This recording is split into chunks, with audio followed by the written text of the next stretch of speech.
Trump cria um mecanismo conhecido como Conselho da Paz para deliberar sobre o futuro da região da faixa de Gaza. Só que esse Conselho da Paz, segundo o próprio documento estratégico divulgado pela Reuters, mídia que teve acesso ao documento do Conselho, não é somente para a região do Oriente Médio, mas também deve guiar o futuro até da Ucrânia e de outros conflitos internacionais. A gente fala de uma série de países convidados pelo presidente dos Estados Unidos, como Argentina, Brasil, Jordânia, Egito e Turquia, e um órgão que pode funcionar como uma alternativa à ONU.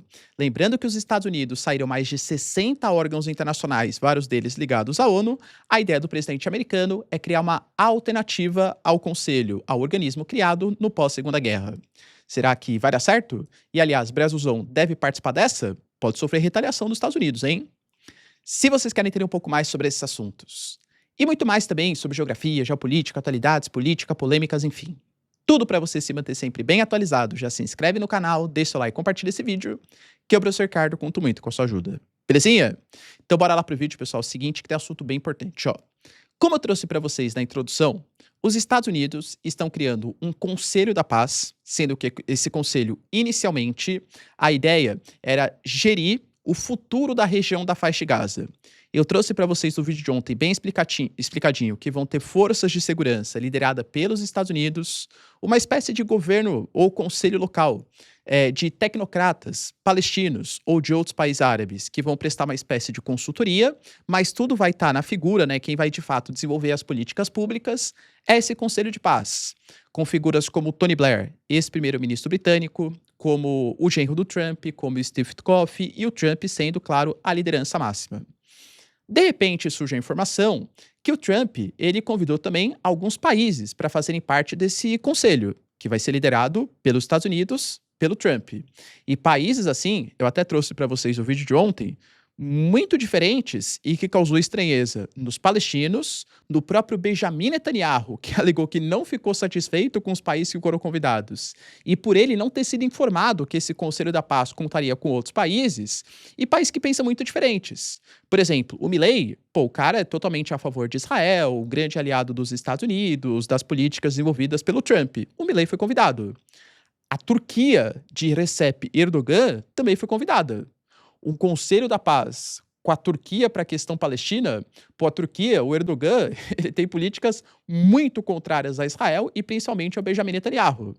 O Brasil foi convidado. O Brasil, cara, também é muito diferente do que pensa a diplomacia do governo israelense a respeito da região da Palestina, entende?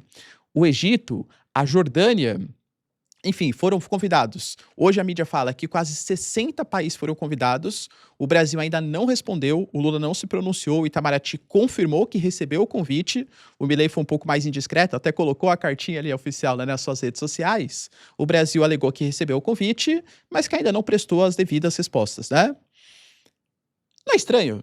Poxa, um Conselho da Paz que o Trump ele vai coordenar, com um país que pensa muito diferentes, Israel não foi convidado, não foi consultado, Israel é um histórico aliado aí dos americanos. O que a mídia está colocando é que a ideia é que esse Conselho da Paz não seja o Conselho da Paz somente para Israel, mas que ele possa coordenar as ações também na Ucrânia e também em outros conflitos internacionais. Esse Conselho da Paz, ele teve esses 60 convites e os países eles vão ter um mandato de 3 anos. Se eles não pagarem, caso eles paguem o valor de $1 bilhão, sendo que esse valor vai ser controlado pelos Estados Unidos, inicialmente para reconstrução de Gaza ou para participar do conselho, não sabemos, né, exatamente o que vai ser feito com esse dinheiro, aí os países vão ter um mandato ali permanente, vão poder ficar permanentemente. Eles vão ter direito de voto, todos os países que fizerem parte, né, desse grande conselho, só que a decisão final ficará a cargo do Trump. O documento fala que essa organização internacional ela vai ser encarregada de garantir a estabilidade, a governança e a paz para o longo prazo em zonas de conflito, não exatamente só na região da Palestina. Vocês entendem que existem outros organismos, como a própria ONU, que foi criado para essa finalidade? A ONU foi criada em 1945 com a prerrogativa de promover a paz mundial, de ser uma espécie de organismo, um fórum para discussões, Se é a questão dos refugiados é a Acnur, se é a questão do trabalho é a OIT, se é a questão da agricultura e alimentação é a FAO, a questão das crianças é a Unicef, dentre outras organizações, e claro, o Conselho de Segurança, que é o que tem caráter deliberativo, que é o que pode fazer alguma coisa com seus 5 membros permanentes, os 10 membros rotativos. A gente já trouxe aqui no vídeo que está um pouco fora de moda essa organização, porque é um mecanismo que foi criado em 45 pós-Segunda Guerra, que não representa mais a diplomacia atual.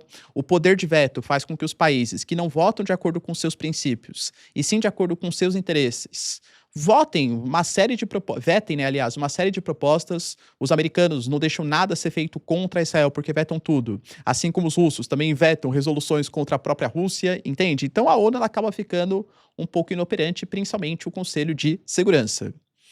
Os Estados Unidos claramente estão incomodados com esses organismos multilaterais. Os americanos saíram da OMS. Na semana passada, eles anunciaram a saída de mais de 60 organizações internacionais e alegaram que a ONU não está cumprindo mais o seu papel. Se os americanos estão cogitando, como eles estão falando mesmo, né? Criar esse organismo que vai, segundo as palavras do documento, mais uma vez ressalto, promover e garantir a estabilidade, a governança e a paz em longo prazo em zonas de conflito, que é a ideia da ONU, é para isso que a ONU foi criada. Claramente isso é uma tentativa de criar uma alternativa à ONU. E aí é que eu cito para vocês, é um momento delicado. Será que isso é um plano do governo americano, governo Trump, ou uma política de Estado dos Estados Unidos, que não acha mais a ONU uma organização legítima? Porque governo Trump acaba, Estado americano não, né? O Estado vai permanecer aí durante bastante tempo. E o Brasil nessa? A gente tem que participar dessa organização? O Brasil, claramente, a gente, né, é conhecido diplomaticamente, geopoliticamente, por muito isso, independente de governo, se é Bolsonaro, Lula, FHC e tal, né? Por ser um país que respeita muito a diplomacia, que, pô, a gente faz o discurso de abertura na ONU, Oswaldo Aranha, um diplomata ali responsável pela partilha da Palestina e um dos caras super respeitados.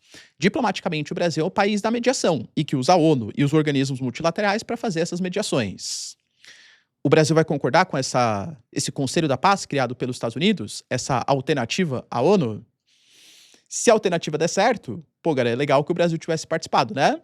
Mas, na minha visão, o Brasil não vai aceitar fazer parte disso, até porque você pagar para agir de maneira não exatamente provisória, mas ficar sempre na organização a convite dos Estados Unidos, então só países ricos podem participar, é isso? Além do que os Estados Unidos, eles falaram que os países vão ter direito de voto, mas a decisão final vai ficar a cargo do Trump. Então o Brasil vai participar de um conselho, que ele vai poder votar, mas quem vai definir exatamente as resoluções é o governo americano. E, aliás, quem definiu que os Estados Unidos são o país mais importante para definir quais são as resoluções que devem não ser aprovadas e como vai funcionar o Conselho de Paz? Os próprios americanos? Então, creio eu que, apesar da tentativa dos Estados Unidos, talvez alguns países, como a Argentina, eventualmente o Paraguai, né, que são países que estão muito alinhados com o pensamento do Trump, possam fazer parte. O Trump falou que a partir do momento que 3 países aceitarem essa proposta, o órgão já está valendo. Ou seja, uma alternativa à ONU para a consolidação da paz, pela visão dos Estados Unidos, vai ser estabelecido. E aí, pessoal, será que esse Conselho da Paz vai ter representatividade internacional? Deixa aí nos comentários, quero saber sua opinião. No mais, se vocês curtiram o vídeo, tamo junto, beijos, abraços e tchau, tchau.